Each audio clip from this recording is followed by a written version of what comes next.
Done a video in a while. I've been at a conference, a very interesting conference, learning about feet, because we don't know enough about feet, so we had to learn more stuff. Even though I've done it 23 years at these conferences, same lectures, same place, every year. It's like Groundhog's Day. I don't know if you guys saw the movie Groundhog's Day.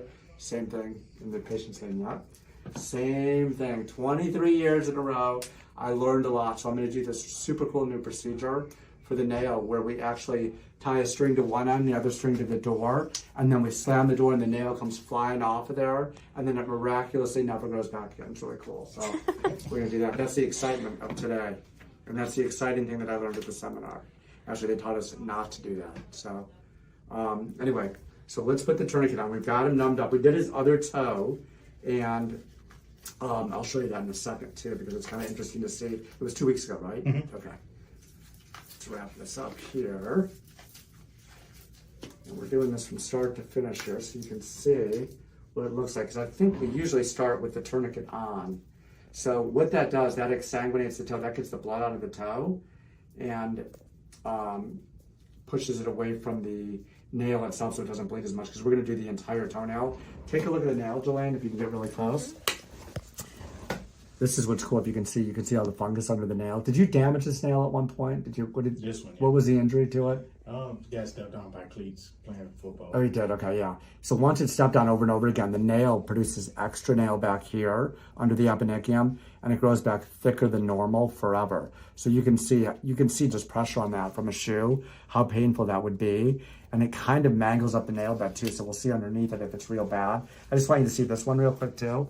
This was 2 weeks after the procedure, and you can see, look how great that looks. I cleaned it a little bit. I just took an alcohol and a 4x4 and wiped it down, but you did a really good job keeping it clean. And then I took some of the dead skin off, but it looks great after a couple of weeks. So that's what it looks like 2 weeks after. So now we've got him numbed up, and we've got the toe exsanguinated, and we're ready to get that nail off. So let me get my handy glasses on. These are my X-ray glasses. I can see through the toe with these glasses on. It's really cool, an exciting magic trick. I'm trying to entertain the patient here at the same time. So let's see here. So we're gonna go ahead and push this back. Now, one thing with him is he could feel the anesthesia the last time. He reminded me, so I actually put in quite a bit. I think I put like about 8 cc's of 1% lidocaine with epi in there. Do you feel that at all up there? No pain? Good. Any pain right here? Nope. Okay. So by now he'd be screaming if this actually hurt. Okay, so now what I'm doing is freeing this up. And this is all by feel under the eponychium. And this is actually good. He's got great anatomy here, because you can see, look at how I can lift that eponychium up when I do this and bring it all the way around. It slides right around it really, really nicely too. So this is gonna come off pretty nicely. Now that I'm under it, I'm gonna flip this back, okay, under the nail, and I'm going close to the nail because I try not to damage that nail bed as I do this.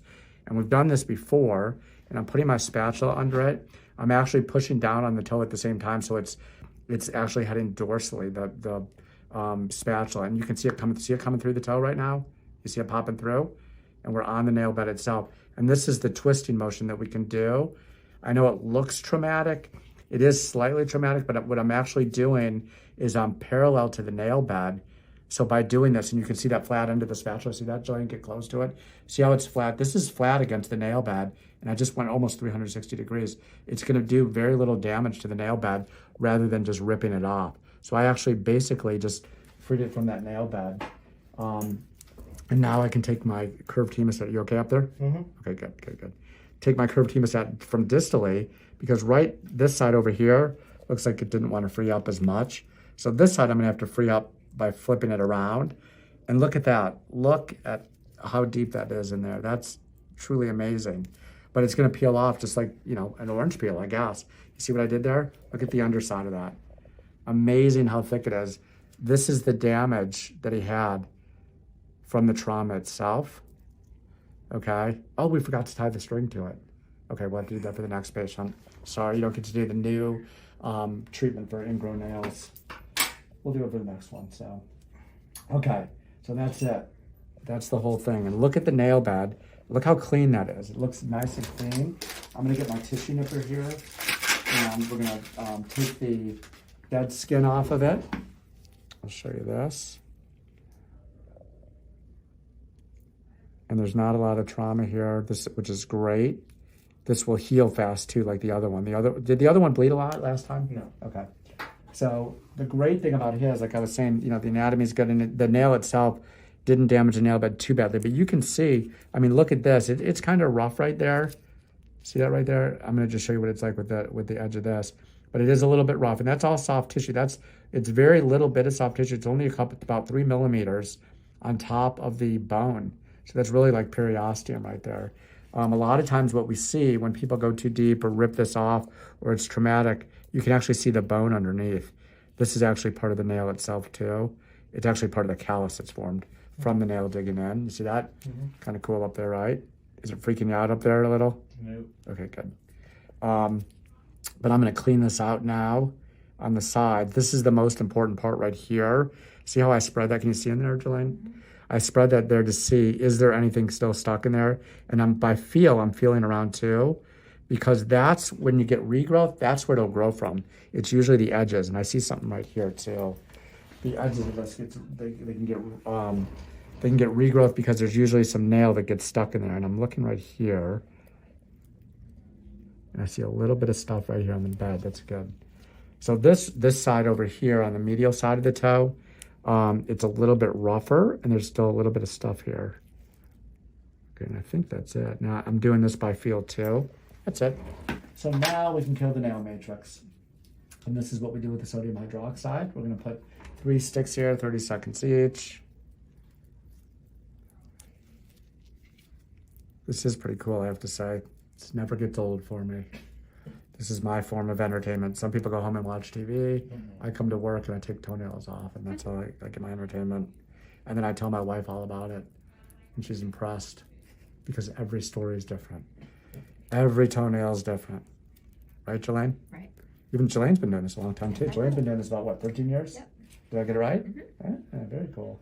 So Jelaine's been doing this long enough, but she's seen many toenails removed. And I don't think she finds it entertaining though.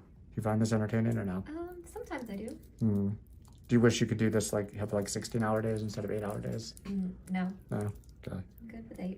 Just good with the 8 hours of toes. So 23 years of doing this.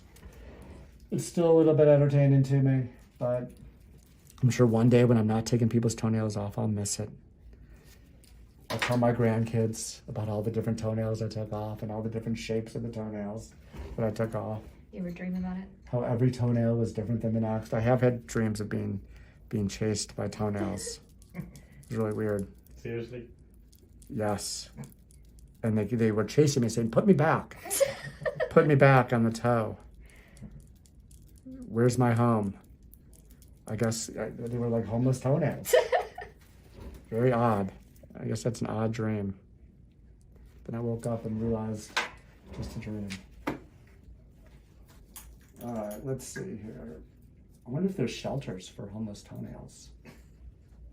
Just a bunch of toenails sitting around in a room, hanging out looking for toes. All right, this conversation's getting very strange. This is what happens when you sit around and think too much about toes. Okay, so this is vinegar and water. We're flushing it out. Is it 50-50? You know what? How much vinegar? What is the mix that you guys do for the vinegar and water? I'm not even sure. Do you know? We do have a mixture, but Do you know what the mix is or no? I don't know what it is, but it's white vinegar and water. Yeah. So don't know. Anyway, let's get this. This is the good part. A little bit of toothpaste. No, it's actually this is Silvadene cream, which is triple antibiotic cream. Good stuff. And you know what? Look at this. It's not bleeding a lot. So there's epinephrine in the injection. So you can see even with the tourniquet off, it's not bleeding a lot, but it will heal great, just like the other one did. Usually these can be a bloody mess when you don't use epinephrine. And the reason they are is because normally local anesthetic, like 1% lidocaine plain, it's a vasodilator. That means it actually opens the blood vessels and more blood rushes to the toe. So when that happens, it causes almost like a throbbing effect. And you get blood rushing down there, and then it bleeds like crazy when you take the tourniquet off. And then people will leave a trail, and you can kind of see, oh, look, so-and-so must have been at the podiatrist because there's a whole trail that goes to the front door of their office of blood because they use 1% lidocaine, not epinephrine. But people are scared to use epinephrine too because they say that it can cut the circulation off. I've done this for long enough that I have not had an issue. I would not use it on anyone with vascular issues, but I probably would not take their nail off permanently if they had any blood flow issues. So anyway, we have the dressing on. He's all set. Looks good, right? You got 2 thumbs up there. We're good. So if you like what you see, subscribe to the channel. Scroll down. There's lots of awesome videos, lots of good stuff. If you're watching that new show, by the way, on TLC, it's a great show. There's really cool stuff there. We have a lot of the same procedures that you can see really close up because I know they can't be really graphic on the cable channels, but you can see some of the same type of procedures if you scroll through our YouTube channel, or you can see